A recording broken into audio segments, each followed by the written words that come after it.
Hi there. We just got back from this 9 day trip to Brazil, which was an amazing trip. And I stopped first at Rio and I took a helicopter tour to show you this area, which is one of the biggest urban forests in the world. Because the city of Rio, it is crammed between the ocean and the mountains. But in the 1750, this area was planted coffee, as you can see, and the whole forest was coffee plantation. In 1861, Dom Pedro II was the emperor of Brazil. He said that the area was such a prime real estate and the coffee should be moved to other cities more in the countryside of the state of Rio, which went to São Paulo and Minas Gerais. This area called Floresta da Tijuca, which is the largest urban forest in the world. And by the way, this national park was on the pioneer in the world because a few years later, Yellowstone was the first national park in America. However, Floresta da Tijuca was done before Yellowstone. Such an amazing history here. And we visit the coffee farms and we always love to learn and to see what the coffee producers are doing right now because the technology, the science, the development, everything that's really helping out for them to produce a better quality of coffee. And we stopped first at Fazenda Samambaia, which is a great partner of ours for many, many years. And we talk about the challenge which they have right now. The challenge right now, it is labor. It is simply amazing. They cannot even find someone to work on a mechanized machine that does the harvest. And we can work on a small cabin with the AC, listen to your music, and it is 8 hours a day work. However, very hard. Not even talking about labor to collect coffee, which has become very, very difficult. And the second challenge, it is the weather, which the weather has been a factor for all those years since we opened the Sambalate. Always hear the producers talking about, we're having a problem, the weather this year was not good, and the harvest was great, and so forth. So there is ups and downs, like the same as you live here in the desert. We have a year they got more rain, year got less rain, and so forth, like a cycle in the planet of the ecosystem that we see it. And it's great to see because Fazenda Samambaia, they really investing in technology and with the irrigation system, with the sensors, really to make sure that they are producing a better quality of coffee and at the same time being very concerned about the how to call the environment, the sustainability. And Enrique, the president of the Sun Coffee, which is the owner of Fazenda Samambaia, Enrique Cambraia, such an amazing individual because what he does for the community, what he does for the coffee producers in general, especially for the small coffee producers, he put their coffee in the front of anybody in the world. So Enrique, your work is simply amazing. We really appreciate to see what we do for those people that we never probably have the opportunity to sell the coffee for a fair price.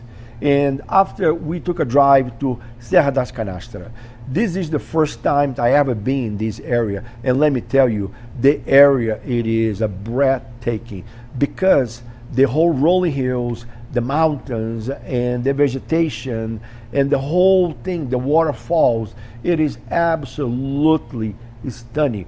And we visited Fazenda Nossa Senhora da Fátima and we met the producer, Vladimir. Vladimir, what a great individual. What a guy so passionate about the ecosystem, about the sustainability, about the environment, about the land, about the future, and about to produce a great cup of coffee and such a down to the earth individual that I truly enjoy, spend some time chatting with him and learn about everything that he's doing.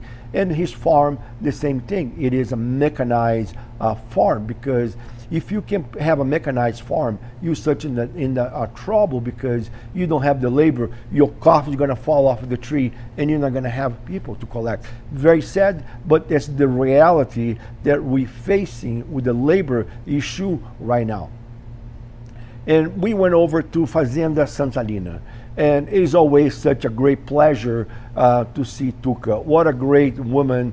What she has done for the coffee industry, what she took the farm. The first time when we visited her in 2013, she's the fourth generation coffee producer. She had just taken the coffee from her father, the coffee farm, and she was trying to get to the next level. And see, because when we went there, I believe 60% of her crop was done manually. And she told me, Luis, it is impossible to make any money to invest in any equipment because 50% of the cost of the production just for the harvest goes into the labor. And nobody can stay in business like that.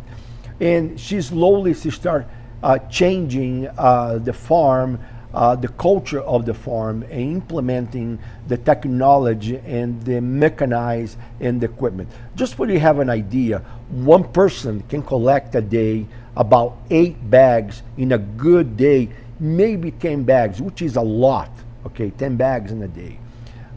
The semi-mechanized can do about average 25 bags a day.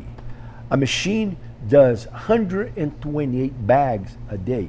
So if you have a big farm and 60% of your farm hand-picked, you start harvest in May, and you're gonna finish sometime in September, which the quality of your beans is not the same anymore because reach a peak for the production, for the tree, for the coffee cherries to get out the trees and to the processing start taking place.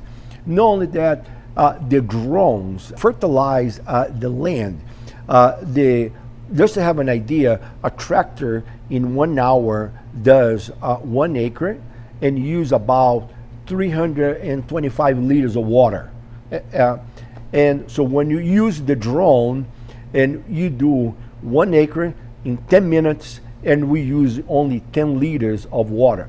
Not only that, the efficiency of the drone is simply amazing because the drone when it goes to the top, drops even penetrate, and when the tractor goes around a spring, it's not the same as the drone does. So there is this huge change on the technology that if you are talking to Tuca and understanding the inside of the business, because right now, if you don't make money as a coffee producer, you cannot invest in a good equipment to make you efficient for you to stay in business. So there is a lot of people who's going to have to make the change, the shift on this mentality about how to do business, because you have to do a mechanized, because there is a shortage of labor to work on the farm to pick the coffee beans.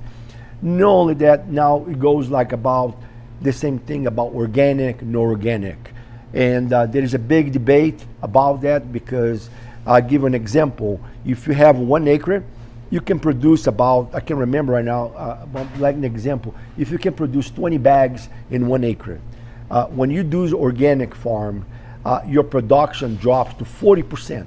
So if you do 20 bags now, you multiply 20 by 8, 20 by 4 is going to be 8. So you're going to produce only 12 bags. So your price has to go up to justify the labor and so forth. So you're going to be way up there, and nobody wants to afford to buy your coffee. So you need to have this understanding. And one thing I learned when I visited Vladimir, and he was telling me, the biggest word that we have, because the pesticide, they can eat the farm overnight.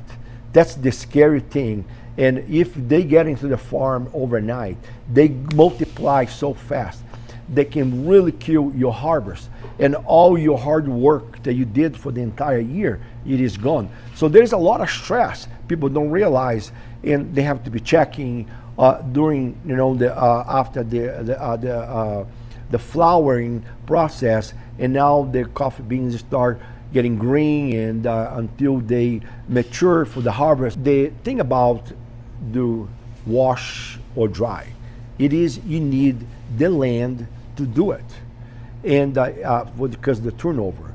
So a lot of producers are using raised bed to maximize the space, because when you do a raised bed, as you can see, there is a minimal chance for the fermentation, because when it's on the ground, you have to keep moving several times a day, and because otherwise the fermentation, the heat of the sun on the cement and create this fermentation, we can ruin your whole crop. And so the producers are learning in many different ways solution to really goes around the shortage of labor, to maximize their productivity, to maximize their time, and to maximize their profitability, to invest in technology and equipment. We want to really be in contact with the field and learn everything that's done, because we want to bring to you, because we want to educate you. Because one thing I learned when I was in the hotel business about wine, more well educated it is our consumers about wine, better the wines they're going to drink, more they're going to appreciate. The same with you. We want to educate you about the coffee and everything so you can learn, because better you know what coffee you're drinking, more you're going to appreciate, and because it is from farm to cup. Sip, savor, and socialize. Thank you.